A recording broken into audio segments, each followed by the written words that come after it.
Hey beautiful people, what is up and welcome back to my channel. I'm Jamila. I love all things beauty, I love all things makeup and skincare, and I especially love sharing my tips and tricks for how to find high-end and luxury beauty products at bargain prices. So if that sounds like something you're interested in, I'd absolutely love if you would consider subscribing and joining the fam. So today I have a pretty different / interesting video for you guys. I'm going to be doing a makeup tag. I actually saw my friend Colin, who runs the Queer Bones channel. They did this tag. It's called the makeup collection tag, and I thought that it was really cool. I like doing tag videos because it's just a great way to talk about makeup. You know, one of the reasons why I enjoy the beauty community is because in addition to us trying products, reviewing products, and, you know, just talking about performance, we just like talking about makeup and the artistry behind it, the application, the feeling of it, of just playing in makeup. So tags, I think, are always a good way to talk about makeup more, reflect on how our collections are going, and think about how we are utilizing our collections and what's, you know, happening in the beauty space. So we're gonna dive into the makeup collection tag. I'm not sure who created this. I did see Colin mention Hot Mess as one of the creators, so maybe they created it. I'm not 100% sure.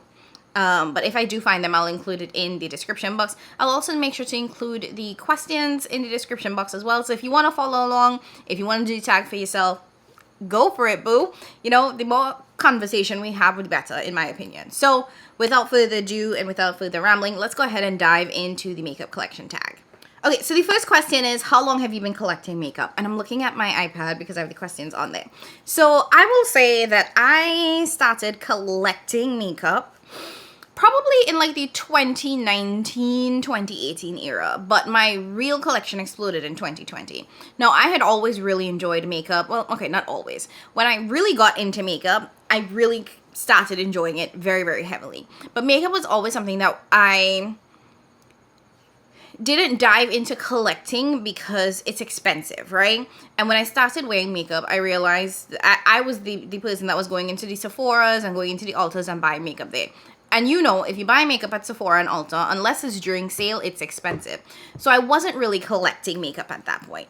When I really started collecting makeup, again, in that like end of 2018, 2019 era, it was because I discovered Leora and Leah Janae, and they were doing these TJ Maxx videos where they would go into TJ Maxx, find these heavily discounted makeup products at like ridiculous prices, like super discounted. So I started doing that too. I started going to my local TJ Maxx stores and trying to figure out like what could I get, because these were brand name products, you know, the Too Faced and the Tarts and, you know, these, even ABH, these really expensive brands that I thought were like the best things out there were showing up in these stores at like 50% off or higher. And while there was some older products or some discontinued products, there were also a lot of products that were still relatively new that were showing up in stores. So that's when I started collecting makeup, because I could finally afford to. I could finally build a collection because I was getting all of this makeup at very, very affordable prices. It was a lot of Too Faced. I will say that it was a lot of Too Faced. It was a lot of MAC Cosmetics as well. This was before I even knew about the cosmetics company store. So I was finding Too Faced, MAC, and in my opinion, that was like the cream of the crop. So I was very excited to get that Becca. I got so many Becca highlighters. I had like 12 Becca highlighters. So all of those things started showing up there. So that's when I started collecting it. Then 2020 rolled around, and y'all know, COVID. So when COVID hit, that's when I turned to makeup more because it was like something to do.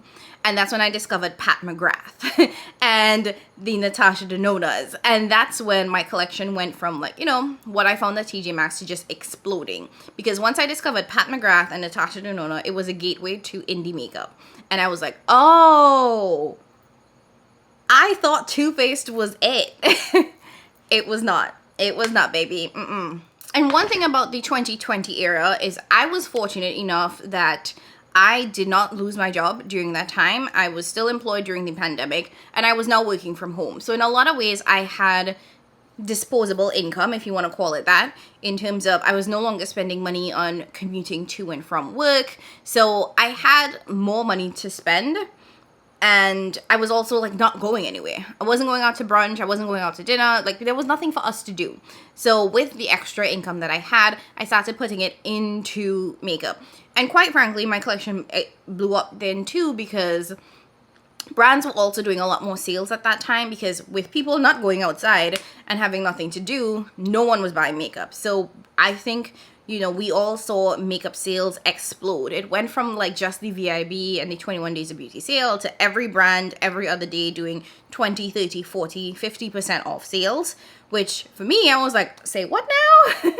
And I started buying more. There was even a point where you could get buy one, get one Natasha Denona palettes or buy one, get one ABH palettes. Those were things that weren't happening before. So that's when my collection really blew up. Okay, and I'm going to try to not keep every answer super long because it's 14 questions. Okay, so the next question is, what kind of collection do you have? Minimal, utilitarian, aesthetic, historical, etc. I would say my collection is luxury and indie. I don't know if that's what they were getting at with this question, but I'm not a minimalist. I will not be a minimalist. I just don't believe in that, and I'll do a whole separate video talking about why I'm not a minimalist. And I feel like a lot of shaming happens around folks who have large makeup collections. Don't get me wrong, I get it. Makeup expires, makeup goes bad. There's no real reason in terms of necessity as to why people have a large makeup collection, but just because you don't need it doesn't mean that you shouldn't have it. If you want it and you can afford it and you're not going into debt over it, it is literally nobody's business what you collect. You could collect toothpicks for all I care. Again, nobody's business. And it doesn't have to be a necessity for you to collect it. If it brings you joy and it doesn't hamper your way of life in any way, form, or fashion, in terms of you are not like hoarding and living in a lifestyle where you have to climb over piles of trash to get to your front door, or you can't pay your bills at the end of the month, it's nobody's business what you collect. So I will never be a minimalist. For me, in terms of my collection, I realized that Too Faced and Tarte weren't it. They were not it. Both from the perspective of being a black woman, it is very hard for me to find products that work for me. Or at least I thought it was very hard to find products that work for me. Now I think that there are so many brands out there that cater to people that look like me. Are they as much as, white people? No. And can brands do better? 100,000%. But I'm not going to sit here and say there aren't options. Both from the perspective of there are a lot of people of color who have created their own brands because they couldn't find stuff for us. And brands, I do think, have gotten a little bit more inclusive. Not all of them. Some of them have decided that they don't want us to shop from them and they don't care. And that's entirely fine. It is their entire prerogative to say, we don't want to make money off of this entire group of people. And we can just be like, you know what, great. We won't support you. And we will put our money into the brands that are making space for us. But I will say for my collection, I have found myself or my comfort zone in the luxury and indie makeup space. One, because I think indie makeup has a different level of shine and pigment and impact and innovation to it. Like, I didn't know what a multi-chrome was until I started buying indie eyeshadows, which now I look at sparkle very different. And luxury, because I do think that there is a different level of performance, longevity, feel, ease of application, quality when it comes to luxury makeup. Not all of them and not every single product. I am not speaking in like absolutes here, because there are definitely some areas where it's like that one product didn't work, this entire line doesn't work. So I'm not speaking absolutes, but I will say for the most part when it comes to quality, I find that I experience better quality and performance with luxury makeup products. I'll also say that I do think it's somewhat easier to shop luxury products, especially on the complexion side. When it comes to complexion products, it has to be a Sephora or Ulta where I'm going in and I'm testing out the foundation. I cannot walk into Walmart and Target and pick up a Maybelline foundation and hope and pray that it works for me, because what am I supposed to do with it when it doesn't? I need to be shade matched. I want to get a sample. I want to take it home. I want to see what it performs like. I have oily skin. I have acne prone skin. All of those things are very, very important to me. I have spent thousands of dollars on my skincare because I have cystic acne. And when I mean skincare, I'm talking about both in terms of products I've bought as well as the amount of money I've spent on dermatologists over the years. So with that, ain't nobody got time to be putting stuff that's going to affect the amount of money I've invested into having great skin. I don't wear makeup to cover up anything. I wear it because I like it. I like how it feels. I like, to play in it. But I am not going to jeopardize the health of my skin and the appearance of my skin. And I will say that I have found that luxury products tend to perform better in the complexion part of my routine especially. And in terms of eyeshadow, there's nothing compares to an indie eyeshadow. This just hands down. I don't even know how else to say it. Nothing compares to indie. I feel like indie gives me the sparkle and shine that I need, and luxury gives me the subtlety and softness that I need. Based on my profession, I can't go indie all the way every day. That's just not appropriate for my job. But I find that luxury makeup, probably because it was made with old white women in mind, and you know, textured lids don't do well with a lot of sparkle and cream and all of that. I find that those products tend to have a softer, more subtle, more elegant appearance to it. Which is why I like luxury eyeshadows in certain situations and in certain aspects. So that's how I would describe my collection. Question number 3, are you a completionist? Not really. I think I used to be when it came to brands like Pat McGrath. And honestly, only Pat McGrath. But Patricia, and maybe I still am a little bit of a completionist with the Pat McGrath motherships, but for the most part, I would not consider myself a completionist because there are just certain things that just don't work. And I am not somebody who wants to force something to work. I am very comfortable looking at, say, a product and saying, that's just not for me. So, you know, I feel like I used to be in the space of, oh, let me collect this for the collection. Even with some of the ABH palettes, it was like, oh, let me get it. Complete the collection, but it's not realistic and it's just kind of dumb because in addition to products not working, there are just some that I don't like. If I see a color story that I don't like, I'm not gonna buy it just because it completes the collection. So I've gotten way out of that mindset. Maybe I will still keep it with my Pat McGrath motherships because I do think that those are honestly extremely special. Even the last one, which you all know how I feel about it, I still think overall the motherships are really, really special. So I will probably still hold on to completing my motherships.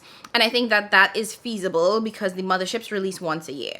So it's not like, you know, some other brands where they're constantly releasing palettes. Once a year I get a mothership, I'm happy to do that. But with everything else Pat McGrath does, I don't feel the need to buy it and to complete a collection because why?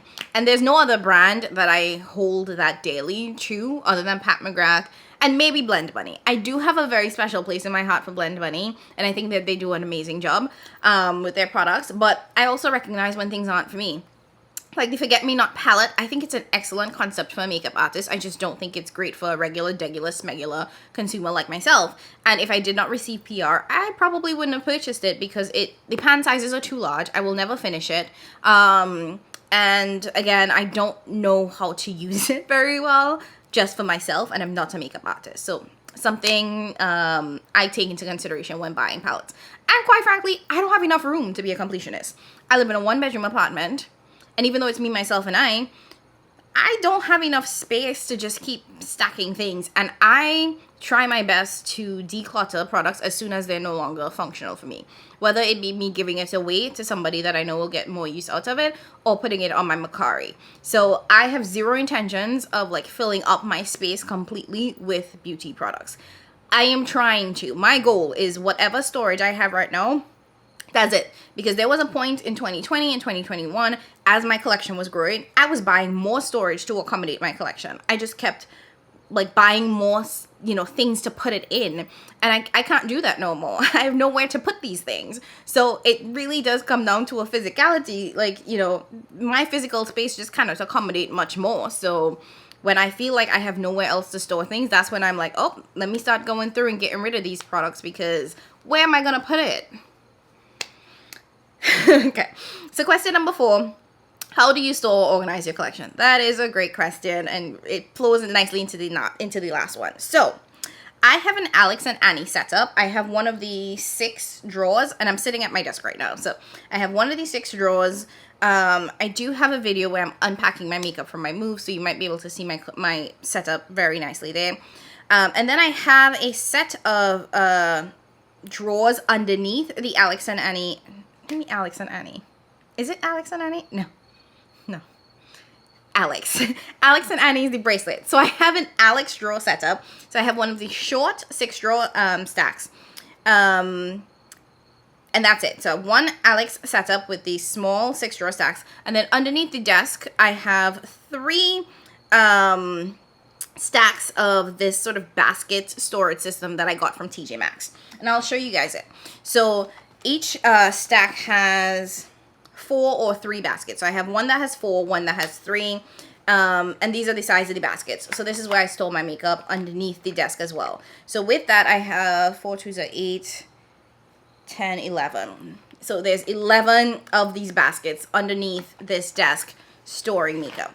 I also have one of those 3-tier white containers from Target. It's like the regular containers that people buy when they move into a college dorm.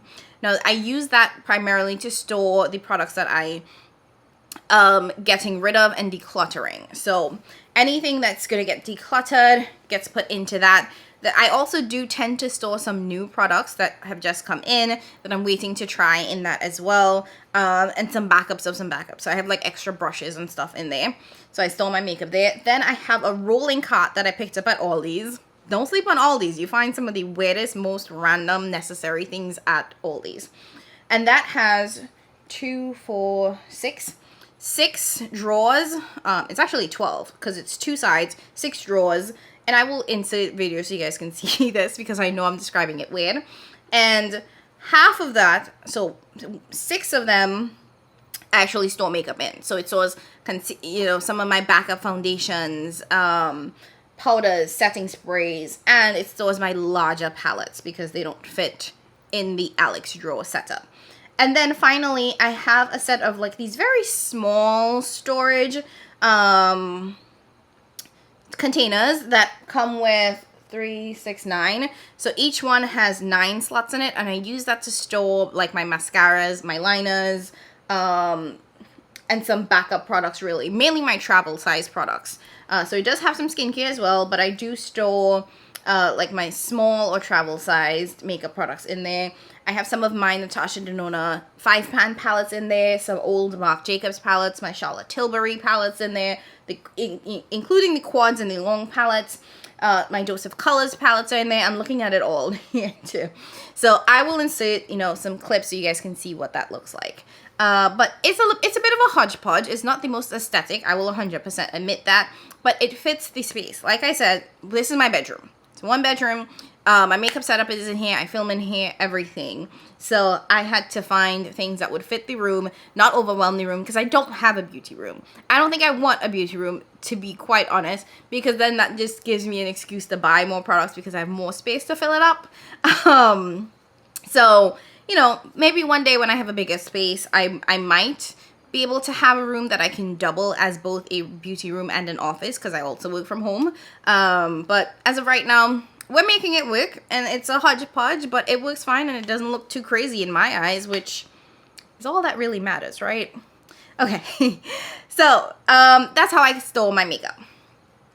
So question number 5 is, what is your favorite thing about your collection?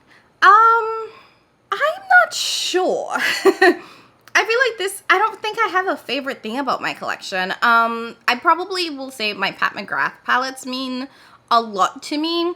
I remember when I got my first Pat McGrath palette, it was the Iconic Illumination Quad, which is actually sitting on my desk here, funny enough. I picked this up at Sephora because it was at 50% off, Iconic Illumination. And it was $30, and I remember being like, who pays $30 for 4 shades? Like, that's just stupid expensive. And I tried Pat McGrath, and it was all downhill from there. I didn't know what eyeshadow was until I tried a Pat McGrath shadow. I've said that many times before because it's the truth. Like, when you try a Pat McGrath palette for the first time, it's like the world of eyeshadow opens up and you realize what you've been missing. So I really hold my Pat McGrath palettes there because I've had so much fun playing in them. And Pat McGrath is also probably the brand that led me to finding most people in the beauty community. That's how I discovered Dr. Ash and her makeup, and then subsequently Beauty in the Frizz, Cara, and Yardie Beauty. So, I feel like it was my gateway to this section of the beauty community that I fell in love with, and also my gateway to indie makeup and these smaller brands, because I didn't really know about that until I tried that stupid expensive Pat McGrath palette, and then it was all downhill from there. And I'm saying all downhill, but there was so much beauty to come from that, especially in the people that I've met and consider friends today. Okay, so what is the least favorite thing about your collection or something to improve your collection? So again, this is also hard from the last one because I don't think I have a favorite or least favorite thing. Probably just how much I have of everything. Now, I don't think I will ever be a minimalist. That's just not my ministry. That's not what I want. But I can fully admit that I have more than I need and more than I'm comfortable with in a lot of ways. Mainly because the products that I have in my collection, I love. But when you love so many things, you don't have the option to keep using them because there's so much to go around. Like, I have enough palettes that I can use a different palette every day for a full year and probably still have more palettes to use. And as someone who does not wear makeup 7 days a week, it's very hard for me to go through things. And I feel like what I dislike is that I'm not always able to go back to the palettes that I talk about and lust after and love. Like, there are some that I continue to go back to, like the House of Elle palette from Adept because Zorel is that girl, or Climax from NARS. But there are just some that I don't get to. And one of the things that I feel like I need to get better at is making sure that I'm utilizing the palettes that honestly cost the most money. So while I talk about me loving my Pat McGrath palettes, I have them stored in a way where I don't get to use them very often. They're kind of tucked away in my little luxury drawer, and I need to pull it out and have it like on display so that I can see it, so that I can reach for it. You know, having a small setup and a small storage place means that things kind of get tucked away and out of sight, out of mind, right? So if I don't see certain palettes very often, it's very hard for me to remember that I have them and then pull them out and reach for them. So that is probably my least favorite thing. And I'm talking specifically about palettes because when it comes to my collection, the largest part of my collection is eyeshadow palettes. I keep very few. I shouldn't say that. In the other categories, I have less than what I have in eyeshadow palettes. I do have a ton of powders, so that might actually rank as my least favorite thing, is that I have too many setting powders. Nobody needs that many setting powders, loose setting powders, that is. But in terms of my collection, the bulk of it is eyeshadow palettes. Like, if I were to get rid of my eyeshadow palettes, I would have just empty storage for the most part, because when I talk about storing my products, most of the storage is dedicated to my eyeshadow palettes. But yeah, I don't think that's all I could come up with. So I know it's not the best answer, but yeah, that's what came to mind for me. Okay, so question number 7 was, what is the biggest category of your collection? Eyeshadow palettes, we just talked about it. I have over 300 eyeshadow palettes, probably closer to 400. And I know it's time for me to do a declutter, so I will have to figure it out. Part of having a large collection and doing content creation is I do actually get palettes in PR. And one thing I'm trying to figure out as I get more into this content creation space is finding the balance of what products I keep for the sake of comparison, because, you know, there are brands like Nomad Cosmetics or Blend Money that do send me PR, and sometimes I like to compare the new products to what's already in the lineup, and it's nice to have it there with you to be able to show, okay, this is, you know, these are the palettes that are similar to each other. But I don't want to keep something just for the sake of comparisons. It's dumb. Like, especially if it's a product that doesn't work for me. So I actually have a palette that I need to mail out to one of you guys. And I know I'm behind. I apologize. It's the Nomad Fête de Provence palette, which I think was the French one that they did. And it didn't work for me. It was way too light. It was way too light for me. And I remember sitting on it and I'm like, what am I supposed to do with this? It's ashy. And when I get PR, I don't want to, I'm like, first of all, you can do whatever you want with PR. So if you decide to sell it and put it on Macari, it's entirely your prerogative. But me, I don't feel comfortable doing that. So I wanted to give it away. So it's out with me for a while, and it's finally going to get out of my place. But, you know, getting PR, and I don't get a ton, but I get enough that it does contribute to my collection. And I need to figure out, like, how I keep certain products, what products I want to keep, because I don't need to keep everything, right? So that's the biggest part of my collection. What is the smallest part of your collection? That's a good one. Before we get to that, though, I will say the second largest category, which is really stupid for me, is lip products. I have so many lip products. I barely wear lip products, and quite frankly, I don't need much of it. But I got a ton of MAC lipsticks, ton of Tom Ford, a couple of Charlotte Tilbury, a bunch of Pat McGrath, so many Pat McGrath lip glosses. I have so many lip products. The thing about it is that they are easier to store, so it doesn't look as crazy. But Lord Father, my goal is to start going through my lip products, because I don't wear a ton of it, but now I'm like getting myself into the habit of wearing it more often, because I need to run through some of those. That's my entire goal right now, is run through as many lip products as possible, which to me seems feasible. Like running through a couple lip products should be easier than running through some eyeshadow. Okay, smallest category. I think it would probably have to be concealers. I don't buy a ton of concealers. I have one little thing.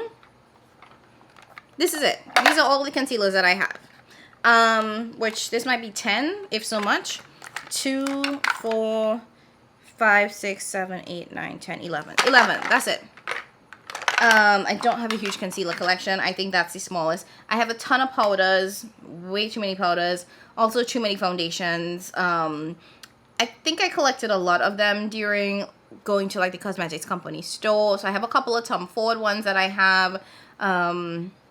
Yeah, so foundations is still pretty high. I can't think of anything less than my concealers. Even my brow products are a lot more than that. So definitely concealers, I'll say is my smallest category. Okay, do you have a holy grail in your collection? No, I don't. I know that was a very long pause for me to be like, no. I don't think that there's anything in my collection that I'm like, this is the absolute bestest, perfectest thing for me.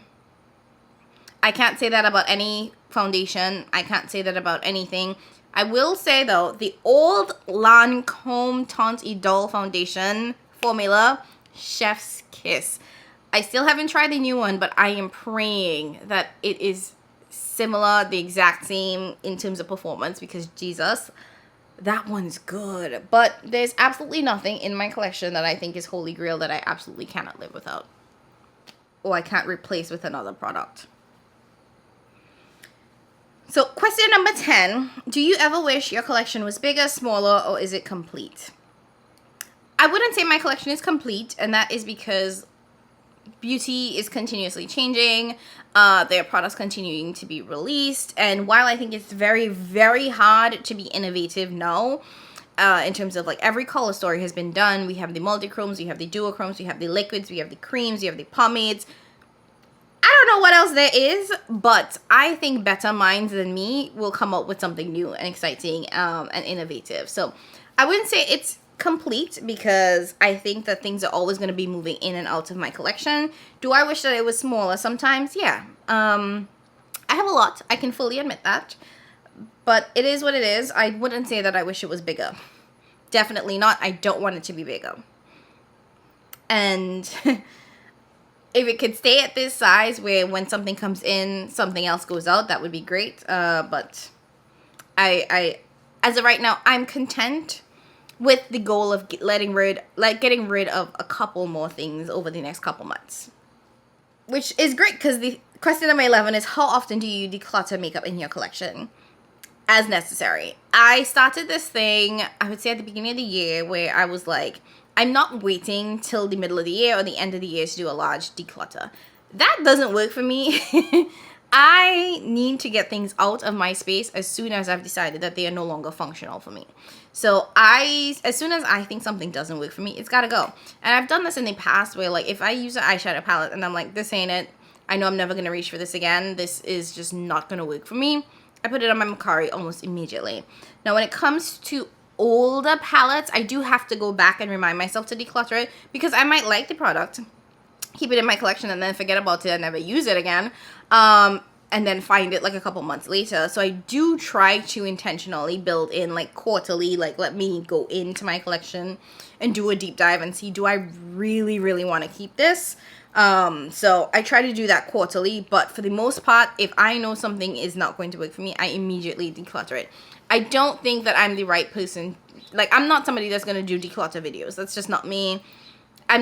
I feel like, one, there's the pressure to declutter a ton of products, and I'm not going to just get rid of it for the sake of having a video that says, oh, 50% of my collection gone. Not doing that. And that's partly because I don't willy-nilly bring things into my collection. Like, I'm very intentional about what I buy. I don't buy things just for the sake of a video. I don't buy things just for the sake of hype. I buy it because I like it and I want to try it. So it's hard for me to get rid of things because I'm not buying them just because. So when I get rid of things, it's typically because it no longer serves a purpose in my collection. It no longer serves like my aesthetic, my vibe, or it's something that I know I'm not going to use. So that's it. It's very ad hoc when it comes to decluttering my collection. Question number 12 is, do you get envious seeing other people's makeup collections? No. I could care less what other people have in their makeup collections. Like, if it works for them, it works for them, great. But I don't see the need to have crazy large collections. Colin said this, and I agree with them, that there may be products where it's like, damn, that's a limited edition product that I missed out on because it was before I started really getting into makeup or whatever, and I might be like, I wish I grabbed that. But in terms of overall collections, nothing really, because I don't purchase like full collection products and all the other stuff, so I never really am lusting after anything. Okay, so question number 13 is, who on YouTube has the best makeup collection video? I don't really watch a lot of makeup collection videos, but the one that came to mind for me was Morgan Tuna. I think Morgan Tuna, well, one, this is her job, so she does this for a living, so she has a ton of makeup, and she does specifically keep products for the sake of comparison. So Morgan has been doing this for longer than me, so she definitely has, you know, some older products that I think of that I never have or never even thought of. So it's nice when I see her do her makeup collection videos, because she pulls out some old products that I didn't even know about. So those are fun to watch. But yeah, I guess that's it. I don't really think about anybody else's collections like that. And she does a really efficient, I will say, I love Morgan Tuna's editing and efficiency when it comes to her videos. Like, it's just quick to the point and also pretty entertaining. So I enjoy her collection videos. And she did a couple because she moved, I would say within the year, I think in February or the early parts of this year. So with packing up and unpacking her makeup and all that stuff, I think she did show a couple of her, she did create a couple of collection videos.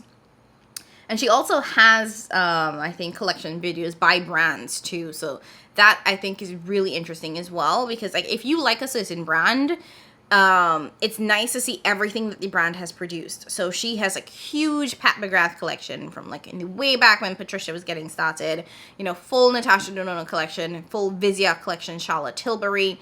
And because those are the same brands that I'm pretty much into, like I said, I love my luxury, I love my indie. So those are, you know, brands that I pay close attention to. So seeing her collection is always really helpful to see what the full brand has to offer.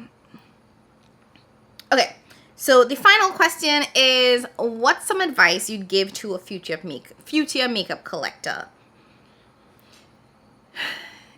I would say just be careful. It's a very, very slippery slope.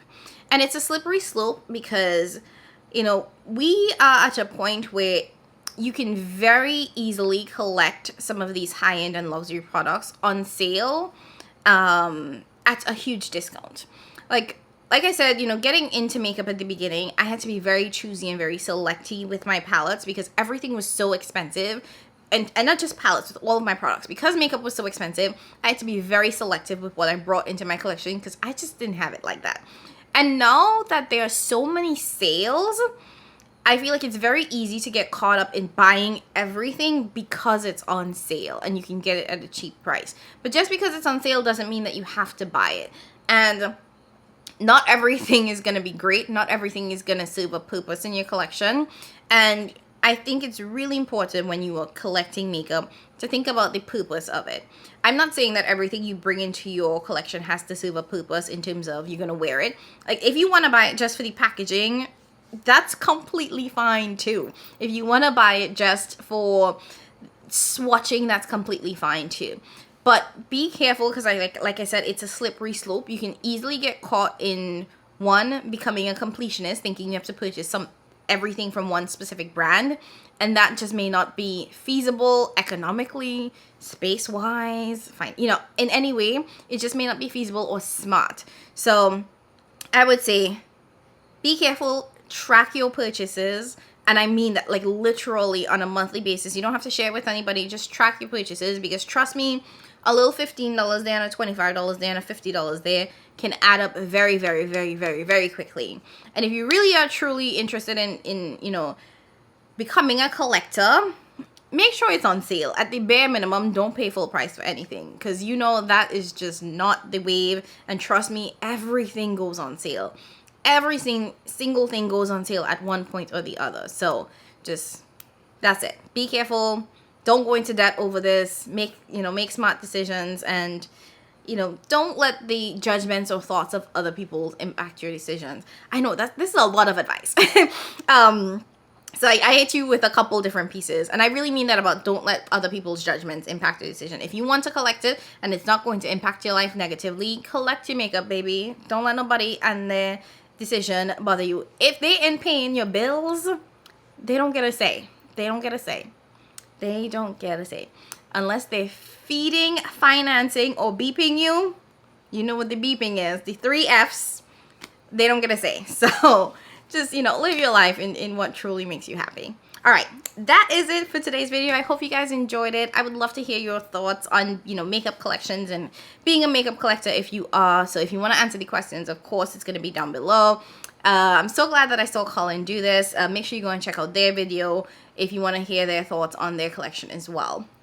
All right, as always, thank you guys so much for watching. Again, don't forget to comment, like, subscribe, all that fun jazz. And I will catch you in my next one. Be safe, guys.